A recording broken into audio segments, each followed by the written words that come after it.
Am I Wrighster or am I wrong? Lincoln Riley goes to USC, but pump your brakes on your championship aspirations, people. Pump your brakes. Speaking of championship aspirations, the Patriots should now absolutely be Super Bowl champion favorites, according to Ralph Amsden. I disagree. And the Warriors and the Suns are now squarely the best two teams in the NBA. And this isn't like a fake two best teams just because they're in front. They are the best two teams at this moment while my Lakers figure it out. And you guys can always shoot us an email. I'm mad. IMMAD at unafraidshow.com or shoot us a text message 818-293-7547. I'm George Wrighster. He's Ralph Amsden, and this is Wrighster or Wrong, the intersection where sports, business, society, and pop culture meet the truth. Absolute fire on Mondays, Wednesdays, Fridays. Facts only. Make sure you check your feelings at the door because no BS is allowed. We keep it 100.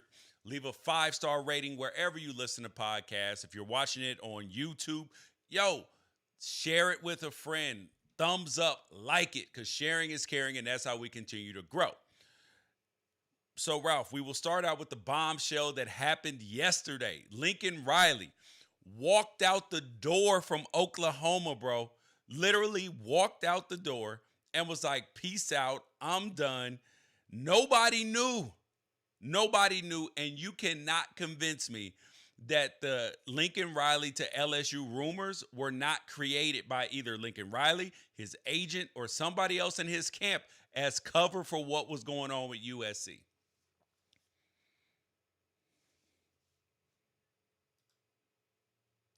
Yep, I can't hear you, Ralph. Oh, I'm on. I just dove right into it with my mic on mute because I'm so confused. You really, George, you really think that LSU didn't at least put a feeler out there? First of all, how did anybody know Yes, that Lincoln Riley was available? I know.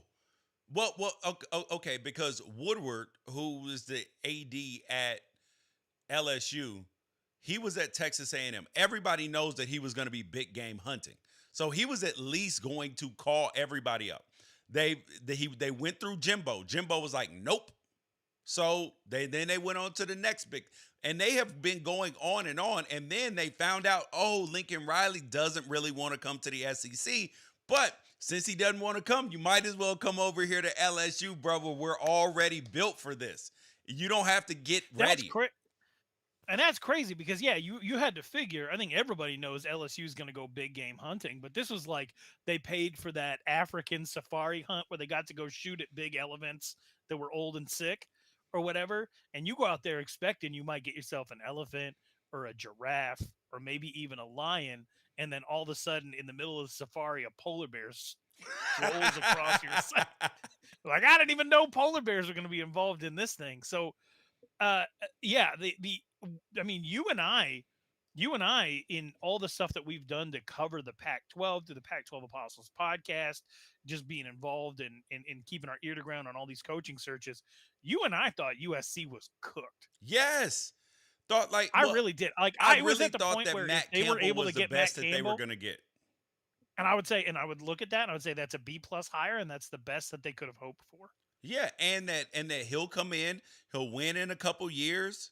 They'll recruit well, and they'll be back. Like Matt Campbell would not have been a bad hire, but you know what this was, Ralph? This Hmm. Lincoln Riley blindsiding everybody. His team didn't know. The university didn't know. They were sitting there thinking that they're going to make like good faith efforts to accommodate his requests and all of this stuff. They're thinking that everything is going fine, and then he goes out for cigarettes and never comes back. This was a case of sleight of hand magic. Sleight of hand. It's look one way at LSU. Look that way, guys. And then he's pickpocketing you, or he's snatching your watch off while he's talking to you. That's what Lincoln Riley did. I'm not calling him a grifter, bad guy, anything like that. I'm just saying that this is sleight of hand magic. Nobody saw this coming. He pulled the wool over, but the question is, how did this happen in the day and age of leaks?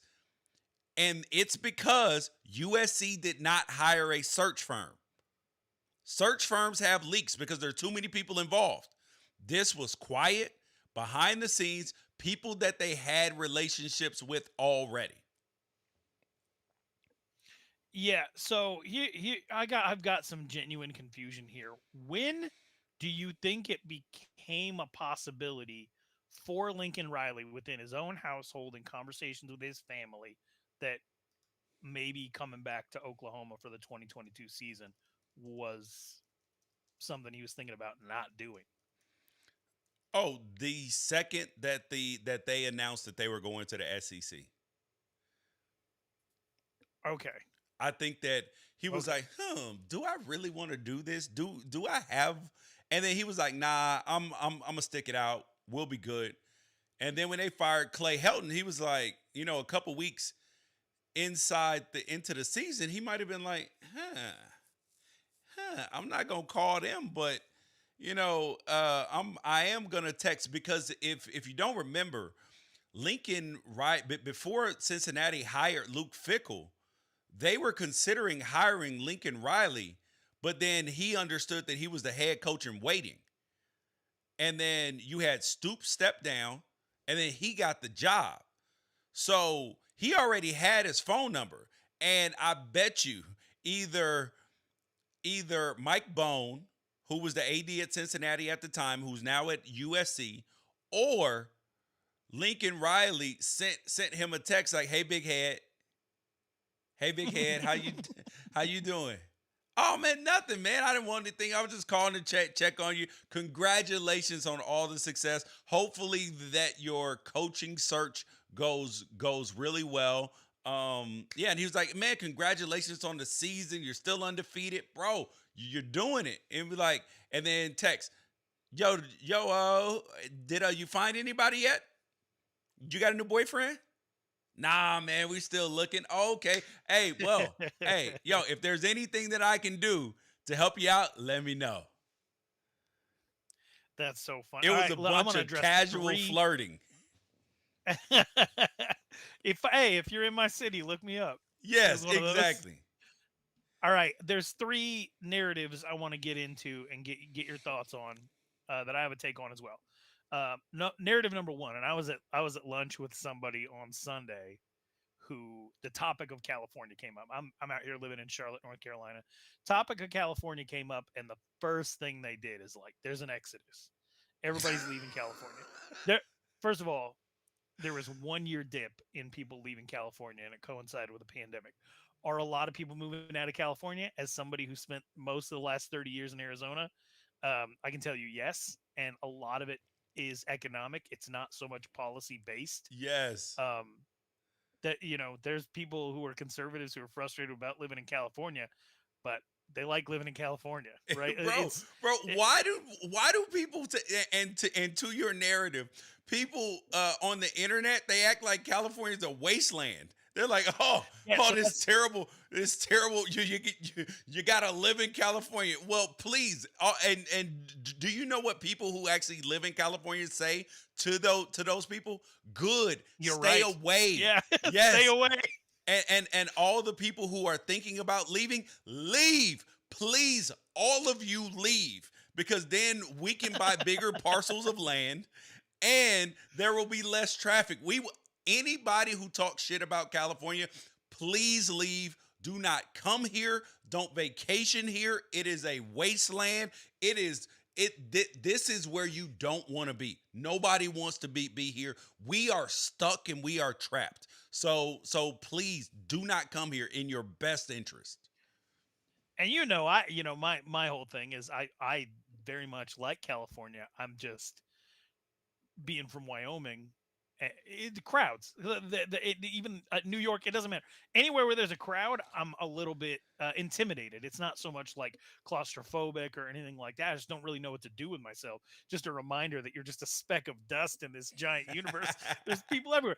Anytime I'm in traffic, I have the same thought. I'm like, who are these people? Where are they going? And what are they doing? But so I'm at lunch on Sunday, and this is before the Lincoln Riley stuff drops, and it is basically like a conversation of talking about my business partner lives out in LA, And one of the guys like, yeah, I'm from San Diego. Haven't been back in a long time. Another guy had never been to California, and he said, yeah. I said San Diego's really nice. And he said, yeah, it probably used to be. And that there's just this Used to be. thing Have that you been to that San Diego? San Diego is still like one of the best places to live. Perfect weather. it's right. You If you look up nice in the dictionary, there's either the number 69 or San Diego, California. Like that's it, right? And so, all right, anyway, but like I'm talking to these people, and it was very clear that like their narrative of California had been set externally. And I noticed a lot of Oklahoma fans, a lot of people who maybe never left Norman, or a lot of people who were sort of in the Midwest or Texas, where they were like, "Who would want to live in LA?" And I all day long, I'm in like, "What do you mean? Who would want What to do live in you dude? mean?" So The listen, 8 million people that are in LA in the Valley right now. they want to live in. See, here's the thing. There are some challenging things to live in LA. It's fucking expensive.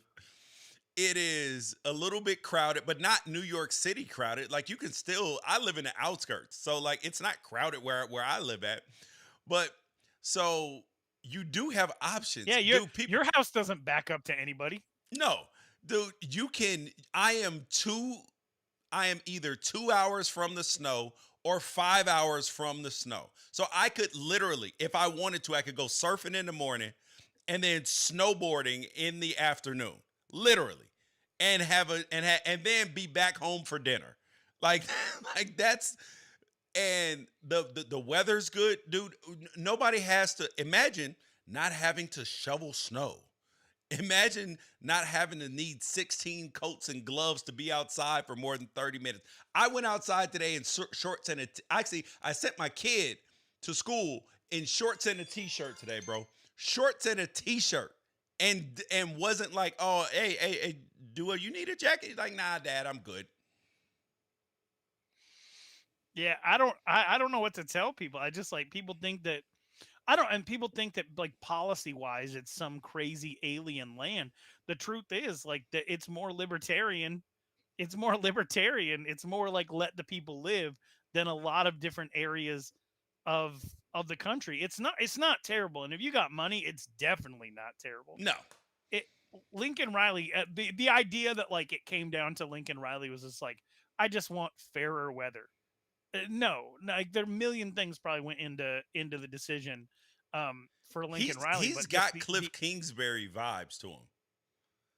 Like to where like he's got Sean McVay, Cliff Kingsbury, like people was like, "Oh, he's a small town guy." Nah, bro, he got big town dreams, buddy. There are some yeah, small town people that have big time dreams. it ain't bad to be young-ish on the younger side, good looking, get some money, be in that Mike Leach coaching tree. Kids want to come play for you. You got two Heisman's to your name. Like it's So not what's your it's second not out of the realm narrative? of possibility. Yeah, the second narrative is pretty simple one that he's scared. That he's scared of the SEC. I can understand not wanting to be not wanting to get lost in the crowd of the SEC, but like this idea that he's afraid See, I didn't agree with is that. I didn't agree with that. yeah, I tweeted out that I had heard from multiple credible people that he did not want to go to the SEC. And they turned that into he was scared. I didn't see that as scared. He's like, I don't want there are some things within conferences that maybe he didn't want to be a part of.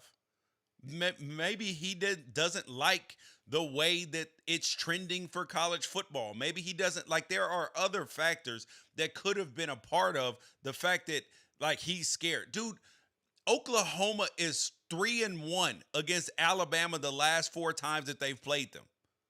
And that's in the last like 15, 16 years. So and they've beaten SEC teams. So we can't sit here and act like he's like, "Oh, I'm afraid." No, they're not afraid.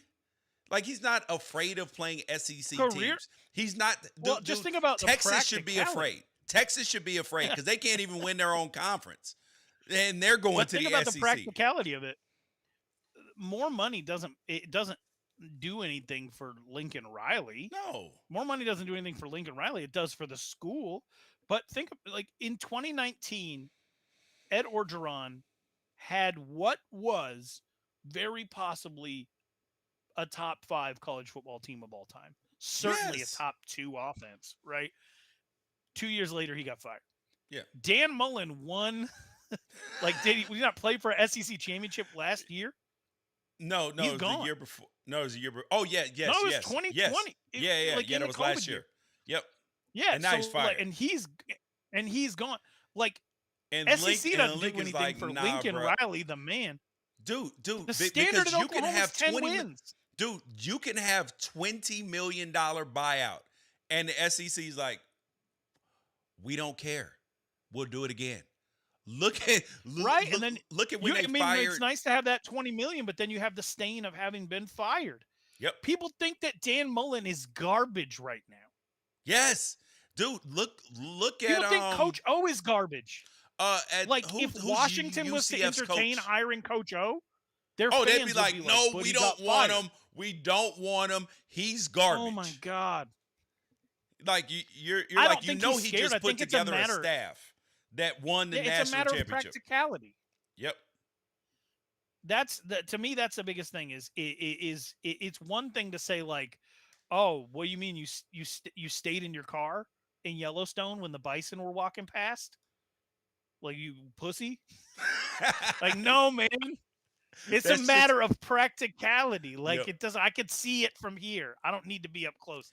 Okay. In, No, go on. oh, no, I just think that it's not. There's a better chance of him having longevity at USC, building a Correct. long term. I mean, they stuck with Clay Helton for 6 years. Lincoln Riley's probably gonna be there for 1,000, right? He'll be Joe Paterno. All right. Yeah. The third part of the narrative is that he had one foot out the door. I do not believe that he had one foot out the door, and I've seen people imply that he focused his recruiting in California because he had one foot out the door. No, I'm just gonna because throw this out Malachi there. Nelson is one of the best quarterbacks in the country. And because Raleek Brown, you can't tackle this kid in a phone booth. If Nick Saban could have got Raleek Brown, Nick Saban would have gotten Raleek Brown. The kid is going to be a college football star. He's Reggie. I know it's a little hyperbolic, but like, he looks like Reggie Bush did in high school. There you go. So let's put the narrative to bed right now. Class of 2020. So the kids who played their last high school season in 2019. Class of 2020. Oklahoma offered 17 kids from California. Class of 2021. They offered 18. So you would assume that if he knew for sure that he was going to go to USC because they knew Clay Helton was on the hot seat and all that, that the recruiting would have gone up in California, right? Like that would be the presupposition there. 8 offers in the class of 2022, 6 in 2023. Thank you, Ralph. He did not have one foot out the door. He is not scared at all, and LA is not hell on earth. Yes, he just got a good opportunity, and he was like, I want something else. But all right, so now this obviously has long-term impacts for USC, for the Pac-12, and quickly, what do you think that this means for the Pac-12 and all the other teams around it? Because I've seen some fan bases like Eeyore, oh, it's over, we're done, our life is over, that Lincoln Riley's coming to town. And for me, as an Oregon fan, I'm like, bring his ass on. Well, I'm happy to have him. Welcome to the party, homie. You're actually only helping us get more seats at the table. And if other teams can't keep up, that's your own problem.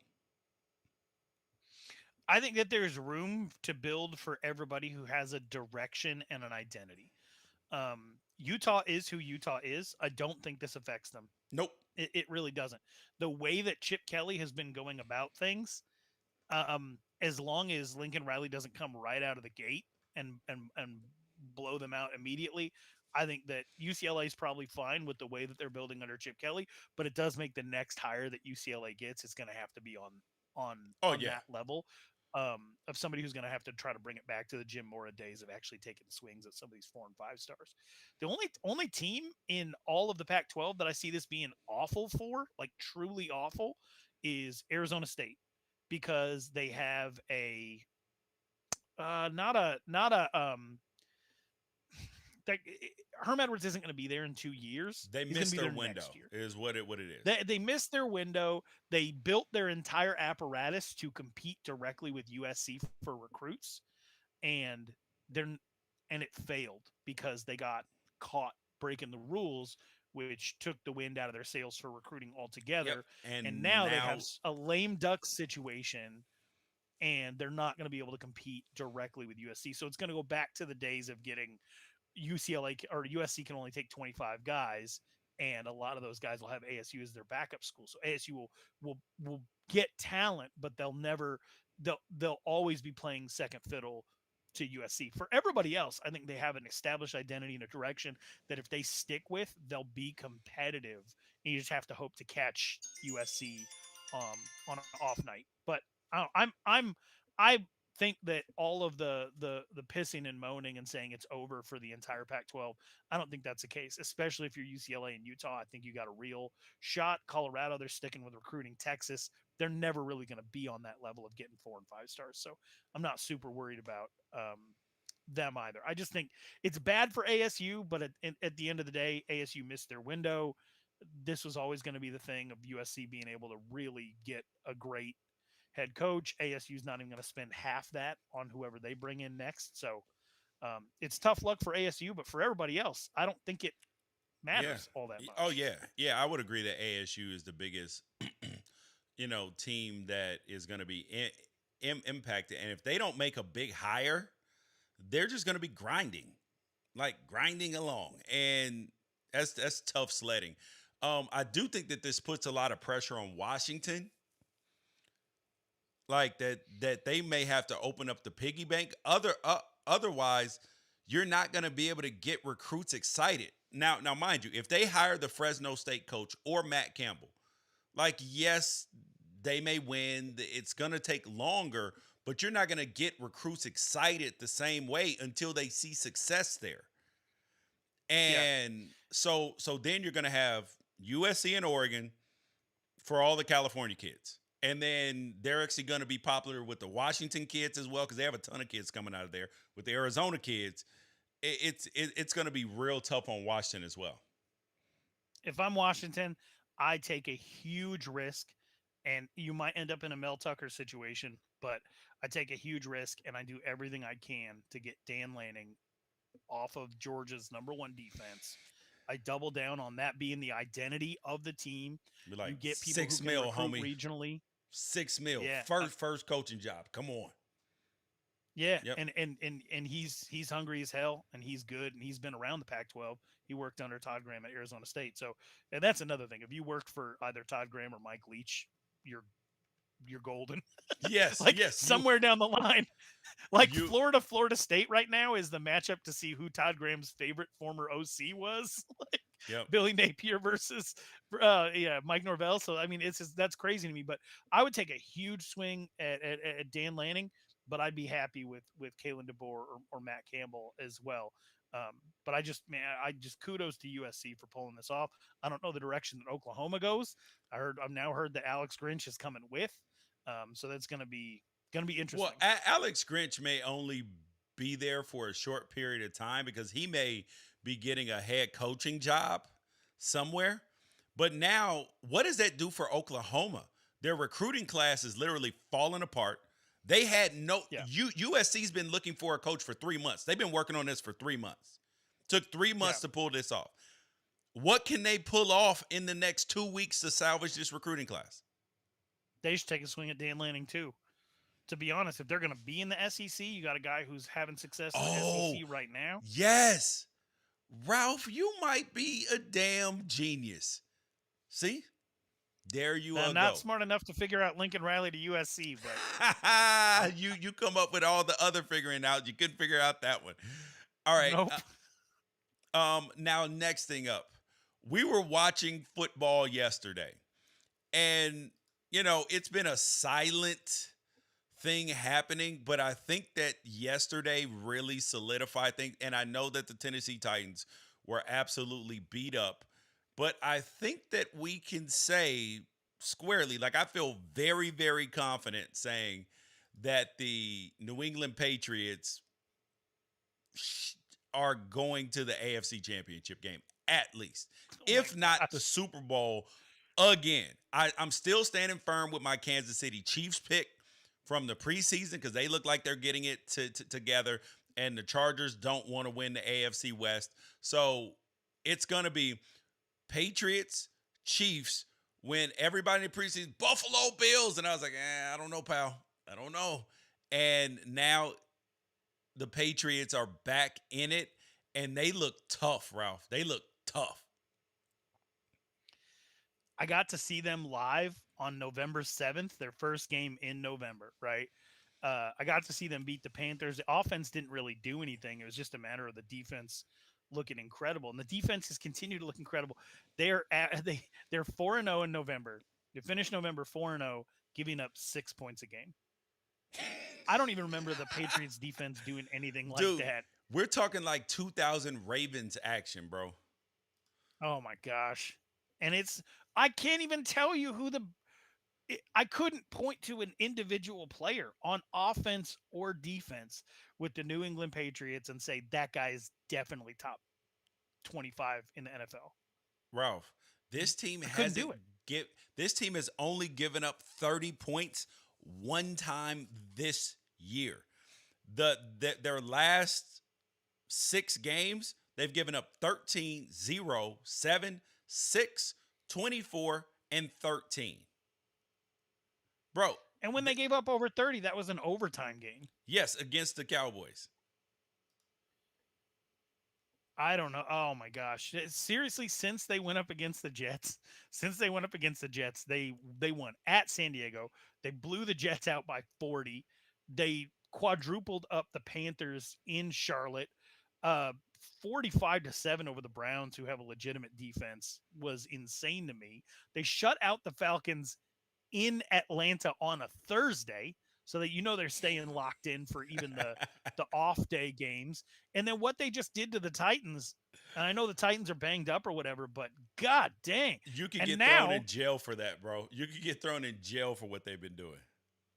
and you know what their next game is? Yeah, they play your Josh Allen Buffalo Bills at the Bills. They play at On Menlo Monday Park. night. Yep. On Monday night. That's about to be the game of the year. Maybe. If And who'd have thought we'd be the talking Bills can about the score over Patriots in 13 November? points.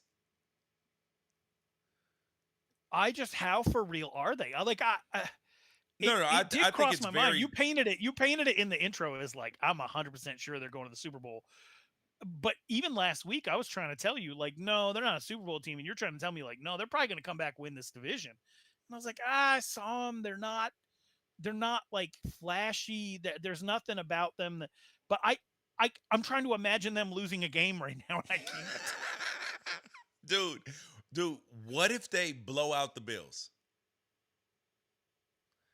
How crushing would that be Pack for it up and Bills go fans? home. I mean, seriously, how crushing would it be for Bills fans for the Patriots to beat them at home on Monday night by 2 scores or more? And Josh Allen throw for like 290 a pick. I'm sorry, 290, 1 touchdown, 2 picks. How bad would that be? I would not be happy. I would definitely not be happy. Here's what I want to know. But does George. that feel How- so here's the question for you. Does that feel far-fetched? 2-score win over the Bills in Buffalo? It does. But if it happens, and then they get 2 weeks off before Yeah, but they it have to play sounds the Colts, possible though, they're right? going to win coming out of the bye. It It is technically possible. Yes. Anything's Yes. possible. Your Oregon No. Ducks just lost by 30. I don't mean anything's possible kind of thing. I'm saying that if you saw that result, you would be like, damn. But but you'd be like, okay, damn, they're even better. Like it wouldn't be like Bills losing to Jaguars. It would be like, oh damn, maybe we should take the Patriots a little more seriously. And it wouldn't even be like a downing of the Bills. It would just be more like a, bro, what the hell is Bill Belichick doing? Because last year, Tom Brady went out and won a Super Bowl, and everybody's like, ha, Bill Belichick, it wasn't you. It was all Tom Brady. He did it by himself. He got you to be named the best coach of all time. And now you're looking like, maybe it was both. Maybe Venus and Serena were in the same house, like in the same building. Like that you have two of the greatest of all time in the same building at the same time, sharpening each other. Maybe that's what happened. But I'm trying to wrap my head around the best team in the NFL potentially being the New England Patriots, rolling an offense out there that is a rookie Matt Jones, a 25-year-old Jacoby Myers from North Carolina State, Damian Harris, a third-round pick out of Alabama. Yeah, but like, and then getting supplemental carries from Ramondre Stevenson, who is a fourth rounder From Oklahoma. And A Kendrick rookie. friggin' Bourne. I don't think their top two receivers were drafted. I don't think Bourne or Jacoby Myers were drafted. So they have not used Kendrick their picks Bourne well. was not drafted. He's from Eastern Washington. This is his 5th season. And then you look at the guys that they did draft. My guy N'Keal Harry. Everyone was like, "Oh, N'Keal's a bust." Well, look at how they use him on running plays. Dude, Being they out there, draft 6'4", so 220 poorly. blocker on the outside. They do draft very poorly if you're expecting it to work out in that like high picks equal production. But then you have to give them credit for Mac Jones, who everybody passed on and a lot of people thought wasn't even a first round pick. Okay, here's the truth though, is that if you replace Mac Jones with Trevor Lawrence, I think that you get better production. If you replace Mac Jones with probably any of the first round quarterbacks except for Zach Wilson, I think that you and I'll exclude Trey Lance because there's not a big enough sample size that you at least get the same results. Well, I think you get better with Trevor Lawrence. And Justin Fields, you get at least the same, but at least he's mobile and he can extend some of those extra plays. George, this team only has two players whose cap hit is over $10 million this year. Do you want to guess who they are? Their cap hits are over $10 million. I will go with the D lineman. What's his name? Kyle Van Noy, maybe? And Kyle Van Noy is the 10th highest paid player on this team. Really? He's Oh, only wait, making hold 4 on. I know who they are. They signed him in the offseason, the two tight ends. Hunter Henry and Jonnu Smith. That is the 6th and 8th highest paid player on the team. They make 6.3 and 5.6 million respectively. It is Dante Hightower. Okay. Is the highest paid player on the team. He's got the second highest base salary and the largest cap hit at $12.4 million. Maybe and Devin McCourty. Yeah. Yep. Yeah. And McCourty. They're throwing this team out here with only two, like J.C. Jackson right now, who is probably their best player, is making 3.3. This is ridiculous, man. Balling they got on a Kendrick budget. Bourne making $3 million. I mean, really balling on a budget. This game on Monday night matters so much. And again, I don't care how the Bills look as long as Josh Allen balls out. I'm really only in it for him. But of course, he's not going to ball out unless the O-line does, or unless they establish the run, or Stephon Diggs. You can forget about them establishing the run because that's not what they do. Yeah, unless it's Josh Allen establishing the run. Yeah, I don't know, man. If they win a Super Bowl with this team, it's over. The best coach ever debate's already over in a lot of people's minds. But like, if they, I'm saying you can get rid of um, our guy, our NBA counterpart in San Antonio, Greg Popovich. He can't Yeah, even be in the because he conversation couldn't anymore. rebuild it the same way. Like he rebuilt it twice, right? Yeah. This Yep. is this is a full tear down and rebuild. Like this is wild. And it's without. I mean, They didn't get a number Stephon one Gilmore's pick. gone. Yeah. And they didn't get I a number like one pick. they got nothing for Chandler Jones 3-4 years ago. They Tom Brady's gone, Gronk's gone. It's it's pretty unbelievable. If they All win those a free Super Bowl with agent this team, signings. Yeah. But see, but here is the thing that Bill Belichick does that a lot of other teams do not do. A lot of other teams don't do this and they fail because of it. They care too much about the money or about the draft status of guys. They're like, oh, he's a first round pick. We got to make it work. No, we picked wrong. On to the, there's an undrafted guy playing better than our second round pick. Cut the second round pick and keep the dude who can play. Like yeah, that's what they do. And unfortunately, and I know that it feels cold to a lot of players, but if you're in the business of winning, a person's draft status should not matter. How much you're paying him should not matter. If he doesn't fit what you're doing, trade him. Get his ass up out of there. And a lot of teams, when I was on the Jacksonville Jaguars, we had an undrafted player who was our best wide receiver. He went into a preseason game. I mean, mind you, he was balling so much they had to start him all through the preseason, all through offseason, everything. And mind you, we had 2 first-round wideouts, Reggie Williams and Matt Jones. And then we had like Dennis Northcutt there, like some other guys throughout the years that were players as well. And this dude got jammed up a couple times in one game. Mind you, he's a rookie. Well, actually, no, he was on the practice squad the year before. But he came up, was absolutely balling. And we cut him because he had one bad game. Mind you, he was killing everybody in practice, everything, the most reliable guy. But because his money didn't match what they were looking for, or they had drafted 2 first-round wideouts, so they were trying to shoehorn them in instead of saying, play the best dude. And that's why teams lose. yeah. What is that? That's the sunk cost fallacy, right? It's the thing that would have made a guy like Steve Keim hold on to Josh Rosen instead of drafting Kyler Murray first overall. Don't throw good the money very after next bad. year. Yep. Right.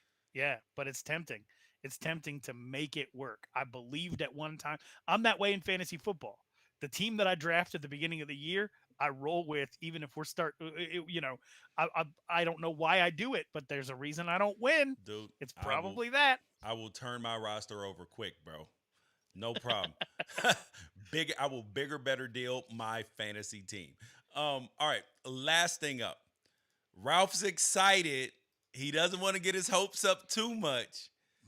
In a couple nights, my Golden State Warriors take on his Phoenix Suns.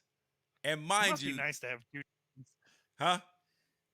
It must be nice to have 2 teams. No, I just have a second team. I mean, like I just really enjoy watching the Lakers are my squad. Like we ride or die with the Lake Show, but oh God, my like I have an infatuation, like a lust for Warriors basketball. Like I cheat on the Lakers with the Warriors. I do. So And are they your celebrity crush or are they your side chick? who Like, the are you? Do you feel like you're like do you feel conflicted when the Warriors play the Lakers? No, no, no. I'm not leaving my family for the Warriors, but I do love the Warriors too. I've bought the Warriors. But it's a good time. Yeah, A exactly. good time's a good time. Yeah, but the thing is, I've bought the Warriors. They're own a home. They live in the, They, I've bought them their own home. They have their own car to drive. This isn't like a side chick situation where like you just get the scraps or the no. You get quality time too, baby. I love you, Warriors. That's nice. That's And real nice. yes, Well, because I love Steph, dude. I love Steph. I love Clay. Love Draymond. Bro, they play basketball the way it's supposed to be played. And I wish my Lakers played like the Warriors, dude. I wish they did. so it turns out the Suns are for real, Yes. and it turns out the Warriors are back, and they are gonna meet tomorrow night. And it feels like basketball matters very much Who in wins? November. And I know to NBA fans, it always matters. I'm an NBA fan. I get that, but I'm talking about like relevancy that can cut through the noise of NFL, of the college football coaching carousel, of the conference championships. Tuesday night is must see TV. If you like basketball at all, you have to watch this game. You have to. The Warriors are 2.5 point favorites, right? But if you look at throughout the season, right? There's only one team in the NBA that is their average margin of victory is double digits, first thing. And then second thing, there's only two teams in the NBA that if you doubled their point differential would be more than the Warriors. Just where it is now. So the Golden State Warriors average point differential 13.4. The only teams that are even if you doubled their point differential would be more than the Warriors is the Utah Jazz at 9 and the Phoenix Suns at 7.6. So what happens in the game, Ralph? They're 2.5 point favorites. The Phoenix Suns at home. Who wins? I I just watched that Suns Nets game, and that's fresh in my mind, man. This is now we got to be really clear. Both the Suns and the Warriors have been playing a terrible schedule, Yes. so that's like we have to put that out there. It does it make it more exciting that the Warriors come into this game 8-2, riding what a 7 game win streak, and the Suns have won 16 in a row. Yes, all of that is great, Well, but like okay. So the Warriors have beat the Lakers, Clippers. I'm talking about good teams. yeah, Lakers, Clippers, Hornets, who Bulls. also came back and beat them. Yep. Bulls, Nets, 76ers, Clippers again. Yeah, and are the Raptors any good? Nope. So all right. So But they and have. I would tell you that in the last 3 games, you've learned that the Warriors are actually for real yeah. because they have a 20-point win over Philadelphia, a 15-point win over Portland, and then a 15-point win at the Clippers.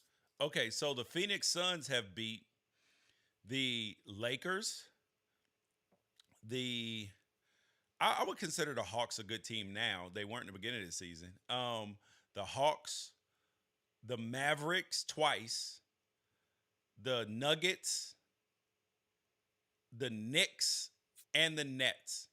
So no, And the Knicks and they're Nets proving were that they're on the for road real. in a back-to-back. Yeah, they're proving that they're for real.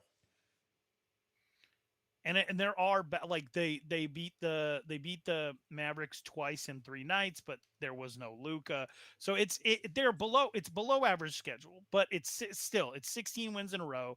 That's hard. 8 of them are on the road. That's hard. A back to back in New York was hard. This is huge. Both teams are going to be rested up. Both teams are relatively healthy outside of Clay, but Clay hasn't really even been part of this yet, so they're just going to level up when he's good to go. Um, but man, I don't know. I think I'm trying to think of like what the key would be, and maybe you put Mikal Bridges on Steph Curry. Maybe that's the edge because you get a guy with long ass arm Dude, it flailing doesn't matter. inflatable It doesn't 2 man matter. arms. It doesn't matter who you put on Steph Curry right now because this dude is so like last year was like crack to his game. I mean, or like superpowers to his game because crack would have destroyed his game. But but no, it was like a super strength to his game. He got double teamed pretty much every single play when he crossed half court and still found a way to score over 30. So now if he actually has help, he's scoring with ease. I've never seen him this happy playing basketball. It's I bruh, that actually made him stronger. So I don't know, bro. I don't know if this dude can be stopped. He's a mutant. Yeah, I all I know is I'm gonna be watching. I couldn't tell you honestly. I think the Warriors are maybe a little bit better at this point in time, but like the way that Mikal Bridges is playing right now, he's a star. Like you might look at his stats and be like, oh, 12 and 12, 13 and 4. No, watch it. Like he is worthy of being all defensive first team in my eyes. Devin Booker has become business like. It's like Chris Paul has created this monster who, even though he's scoring less, has become even more efficient than he already was. He's shooting better from 3-point than he ever has. DeAndre Ayton still doesn't get to the foul line, but he is, I mean, uh, shooting 66% from two Ralph, like do that. you do you He's want as to hear good a inside scary the arc as stat? Steph is outside it. Do you I'm for it. Yeah, let's do it. Okay. So when you look at like this is how good that Steph Curry is being, right? So Steph Curry, right? Over the course of his career has made almost 3,000 three-pointers, okay? Right. 3,000. And the most that he's ever made in one season, the most he's ever made in one season is 402, okay? And um yeah, is the most is 402. And he has broken his own record. His own record multiple times, right? Multiple times.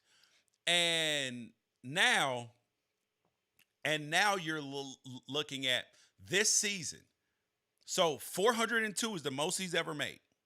Then the next most is like 354. He's made 324. Like he's 337. He's by far on the top of the list. He's like 1, 2, 3, 6, 7, and the other ones are Clay. This year, Ralph, he's already made 105 three-pointers. So multiply that times 4. That's like 420. He's on pace to break his already ridiculous amount of three-pointers made. That's ridiculous. It's almost at complete bullshit level that Jordan Poole is averaging almost 20 points a game. And Clay's not even back. Clay is sitting on Right. the sideline after games with a towel over his head crying because he just wants to be back out there. Here's what I don't want to see. I don't want to see your boy Campaign go out there and be like, "This is a campaign game," and shoot one. Because sometimes when he's feeling it, he'll do that. And I know that like they've got Andrew Wiggins playing Warriors basketball, but he still doesn't pass. And on a team where anybody can hit from anywhere, the fact that this guy averages less than 2 assists per game is absolute lunacy. I don't want to see the Wiggins versus Campaign matchup. That's the only way this experience can be ruined for me. But I'm just hoping it's a good game. And then they turn around, they play the next week. And I think they play on Christmas. And so December's gonna be fun, man. I'm excited. I'm hyped about the NBA right now. And then you got to have an eye on how the Lakers are gonna right the ship because they always do. They're too good not to, but right now Anthony Davis is the worst player in the NBA. So as soon as I figure that out, Dude, he sucks right now. I can't. And dude, I'm a big Anthony Davis fan. Big Anthony Davis fan. It's also tough to watch him play because he might die in a pillow fight. But then you also know too that he, like that he could be so much better. Stop shooting jump shots. Go get buckets. So, but you guys, that is Wrighster or Wrong for the day. I'm Ralph Amsden. I'm George Wrighster. you did it again. Wait, I did it again? I'm Ralph Amsden. I'm George You're Wrighster. George Wrighster. He's Ralph Amsden. Peace out. Catch you guys later.